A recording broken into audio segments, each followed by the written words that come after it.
Salut Internet. Pendant plus de 200 ans, un pays a décidé de fermer sa porte au monde entier. Pas de touristes qui rentrent, pas de voyageurs qui sortent, zéro influence étrangère, rien. C'est l'un des seuls pays à avoir fait ça dans l'histoire, mais pourquoi ? Parce que oui, il y a forcément une vraie raison derrière ça, des calculs, des choix, des peurs, de la panique. Vous allez voir, c'est fascinant. Comme d'habitude, on reprend tout depuis le début, je vous explique ça avec des cartes. Bienvenue dans Maps.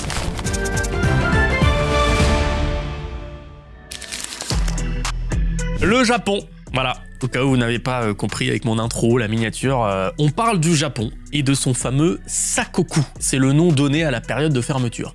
Mais avant qu'il ferme, le Japon était bien ouvert. Il n'est pas né fermé, d'accord? Il y a eu des échanges commerciaux. Déjà, une date clé, 1543. C'est cette année-là qu'un navire portugais débarque un peu par hasard ici, sur l'île de Tanegashima, avec notamment à son bord des armes à feu. C'est le premier contact direct entre japonais et occidentaux et entre japonais et armes à feu. Aïe aïe aïe. Ah, très vite, ils les copient, les améliorent, les produisent en masse. C'est le début de ce qu'on appelle la période Nanban. Une époque de commerce prospère avec, je cite, les barbares du Sud. Les barbares en question, c'est des Portugais qui dominent vraiment le game du commerce à ce moment-là, les Espagnols qui arrivent assez rapidement depuis les Philippines qu'ils contrôlent à ce moment-là, puis les Néerlandais et les Anglais touchent aussi terre mais plus tardivement. En fait, cette période est assez courte, un peu moins de 100 ans. Vous allez vite comprendre pourquoi. Déjà, faut se dire que les Européens, ils n'ont pas amené au Japon que des armes à feu du commerce. Ils ont aussi fait débarquer le christianisme. Et ça marche plutôt bien. En quelques décennies, on compte pas moins de 300 000 chrétiens dans le pays. Même les seigneurs se convertissent. Et certains s'impliquent à fond dans la religion. En 1583, ça fait que quelques années que le christianisme est là. 4 jeunes japonais se chauffent à entreprendre un long voyage pour se rendre ici. C'est ce qu'on appelle l'ambassade Tensho. Prenons une carte parce que c'est un tour du monde avant l'heure, leur truc. Ils partent du sud du Japon en 1583 donc, direction déjà Macao, et puis ils font plein d'autres stops qui durent parfois très longtemps, voilà, ils passent par Goa en Inde, ils contournent l'Afrique, un petit stop à Sainte-Hélène, puis ils débarquent à Lisbonne, l'ambassade elle continue vers Madrid, petite rencontre avec Philippe II, puis direction l'Italie, Livourne, Pise, Florence, et finalement Rome. C'est la toute première mission diplomatique japonaise envoyée en Europe et le pape Grégoire XIII, grand seigneur. Ah, il leur déroule le tapis rouge. Ils sont traités comme des rois, les gars. Et c'est pas la seule expédition de ce type. 30 ans plus tard, rebelote avec l'ambassade Keicho qui passe pas par le même chemin. Cette fois-ci, c'est un samouraï, le BG Asekura Tsunenaga, qui traverse carrément l'océan Pacifique. Il va dans l'autre sens, lui. Débarque à Acapulco, il sait se faire plaisir, hein. Il passe par Mexico, hop là, direction Veracruz. On prend un autre bateau, petit stop à la Havane pour faire sa petite recharge de cigares, et on trace jusqu'en Espagne. De là, on prend encore un bateau pour l'Italie, mais le mauvais temps le force à s'abriter. Où ça ? Dans la baie de Saint-Tropez, les gars. C'est à Saint-Trope qu'a eu lieu la première rencontre officielle entre Français et Japonais. C'est pas fou, ça ? Bref, il rencontre le pape. Il sécurise des trucs quand même assez cool pour le christianisme au Japon. Il fait demi-tour, et quand il rentre tout fier à la maison, là, comme un prince, comment dire ? Il y a 7-8 ans qui ont passé depuis son départ, les choses ont un petit peu changé. Le Japon commence à se dire à ce moment-là, attends une minute, si tous nos seigneurs commencent à écouter des prêtres portugais, à prêter allégeance à une autorité étrangère, à suivre un dieu qui vit à Rome, ça pue un peu pour nous, non? Surtout qu'à ce moment-là, gros changement de régime. En 1600 a lieu la bataille de Sekigahara, et ce monsieur, Tokugawa, prend le contrôle du pays, il devient shogun. Il unifie tous les clans, il veut la paix, l'ordre, la stabilité. Et tout ce bazar chrétien occidental, non, ça le fait flipper. Pour lui, le Japon doit rester sous contrôle. Donc moins t'as d'influence extérieure, mieux tu dors sur tes deux oreilles. Non mais faut être honnête les gars, mettez-vous à sa place, regardez ce qui s'est passé. Tu laisses entrer quelques gus là avec des bibles, tu les laisses convertir tes seigneurs, et en 20 ans t'as une guerre civile soutenue par des puissances étrangères. Non, faut pas déconner, faut arrêter avec ça. On ferme les portes, voilà. C'est donc dans cette ambiance de changement que l'ambassade de Tsunenaga est revenue d'Europe. Sympa l'accueil. On y est, t'as compris le contexte. Après quasiment un siècle d'open bar, le Japon a fermé la porte à double tour. Ce verrouillage, les Européens l'appellent le Sakoku, littéralement pays enchaîné. Mais attention, ça se fait pas du jour au lendemain, bien entendu. D'abord, on chasse les missionnaires, puis on persécute les chrétiens, et à partir de 1635, interdiction totale. Plus personne ne sort, plus personne ne rentre, d'accord? Tu es japonais et tu veux partir en vacances au Pérou? Pas de souci, vas-y. Par contre, attention, dis bien au revoir à ta famille, tes voisins, tu ne peux plus revenir, tu es banni à vie. En 1639, c'est au tour des Portugais de prendre la porte.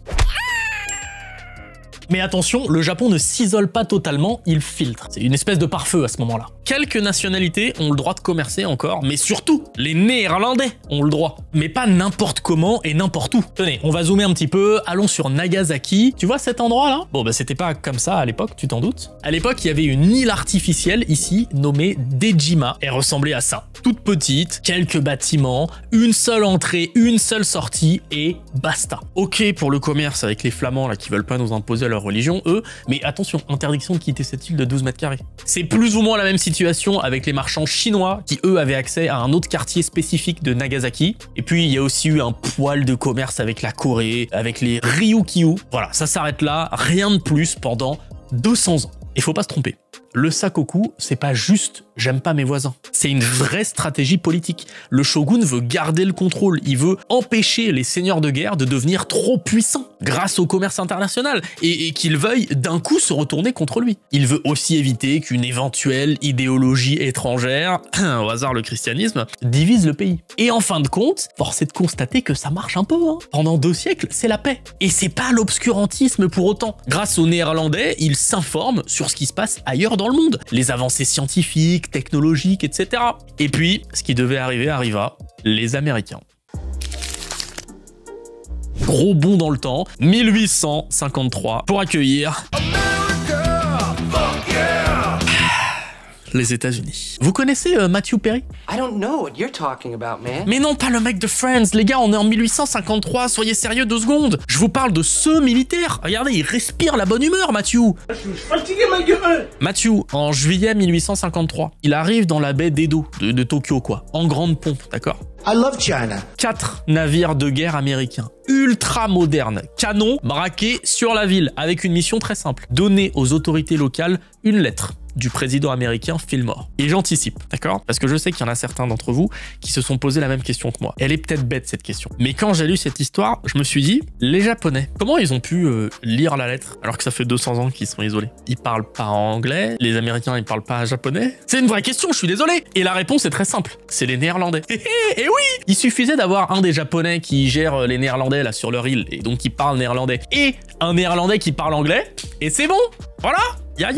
Ik bin Japans Vertaler, dankjewel.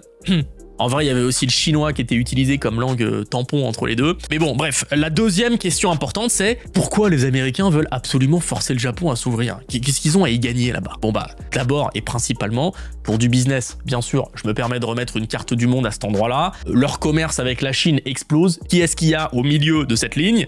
Bon, on a un premier élément de réponse. Ensuite, parce que les Européens se posent déjà partout en Asie, donc il faut se dépêcher. Et enfin, il y a quand même une petite touche de délire missionnaire. Voilà, on apporte la civilisation à un peuple reclus. Ils savent bien le faire, ça, en général, les Américains. Bon, je vous épargne les péripéties. Matthew débarque, il remet la lettre officielle et il promet de revenir chercher la réponse. I'll be back.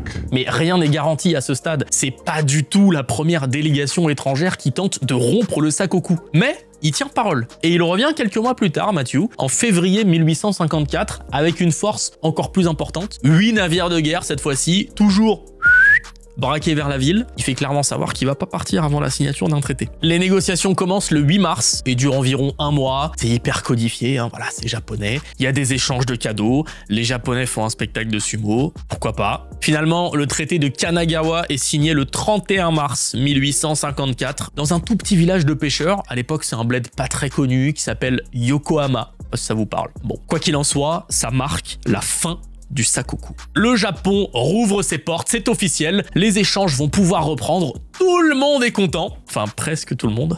Et là, tout s'accélère. Avant même la fin de l'année, le Royaume-Uni, la Russie, les Pays-Bas, la France débarquent eux aussi pour signer des traités. Ah bah vous avez dit oui aux Américains. Vous dites oui à tout le monde les gars à un moment. Voilà. Nous aussi on a des trucs à vous vendre. Une avalanche de traités imposés au Japon. C'est vécu comme une humiliation sur place. Surtout qu'ils ont été signés par le numéro 2 du pouvoir, le shogun. alors que le numéro 1, l'empereur, était pas d'accord. Ah, ça fout un sbeul pas possible sur place. Et 10 ans plus tard, 1868, restauration de Meiji. On dégage le shogun, l'empereur reprend le pouvoir et le Japon bascule direct dans l'ère moderne. C'est fini le temps féodal là, il est l'heure d'avoir des usines, des trains, des écoles pour tous et surtout une ouverture totale sur le monde.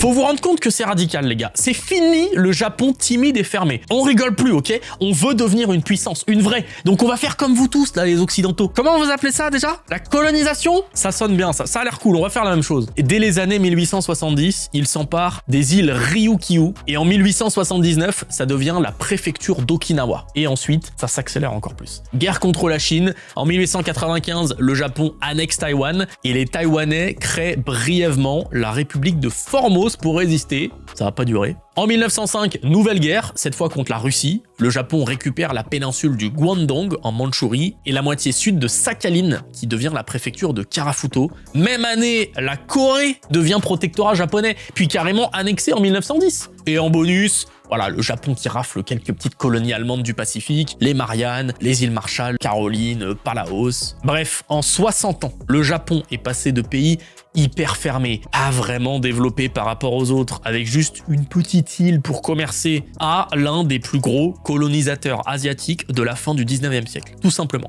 Coucou, on est une puissance coloniale, on voudrait votre territoire, merci beaucoup. Et vous vous rendez bien compte que je me suis arrêté juste avant la Première Guerre mondiale. Il y a encore beaucoup à dire. Regardez ça, c'est une carte de 1942 quand l'Empire japonais était à son apogée. C'est complètement fou. Voilà, j'espère que cette vidéo vous a plu. N'oubliez pas de me proposer vos envies de sujets en commentaire. J'aime beaucoup trop vous faire cette nouvelle série. Je prends un plaisir pas possible, j'espère que ça se ressent. On se retrouve dimanche prochain. Salut Internet.